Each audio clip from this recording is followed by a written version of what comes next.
अस्सलाम वालेकुम दोस्तों, यहाँ पर हम बात करेंगे इश्क मुर्शद जो ड्रामा है वो पाकिस्तान में भी बहुत ज़्यादा व्यूवरशिप रखता है। साथ हमारे हमसाया मुल्क इंडिया में भी बहुत ज़्यादा उसकी व्यूवरशिप है। इंडिया में तो पहले ही पाकिस्तानी ड्रामों को बहुत ज़्यादा पसंद किया जाता है। इश्क मुर्शद ड्रामा की जो किरदार है शिब्रा और बिलाल, इनको भी इनकी एक्टिंग को भी बहुत पसंद किया जाता है। शिब्रा की एक्टिंग जो कि एज ए दौरे फिशा अदा कर रही है उसको बहुत पसंद किया जा रहा है।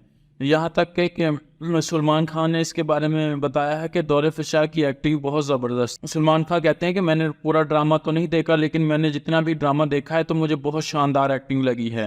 और सलमान खान ने मतलब शिब्रा के साथ काम करने की ख्वाहिश जाहिर की है और उसने कहा है कि वो भारत में भी किसी न किसी ड्रामे या फिल्म में काम करे। मेरी ख्वाहिश है कि आने वाले दिनों में मैं उसे किसी अपनी एक फिल्म में कास्ट करूँ।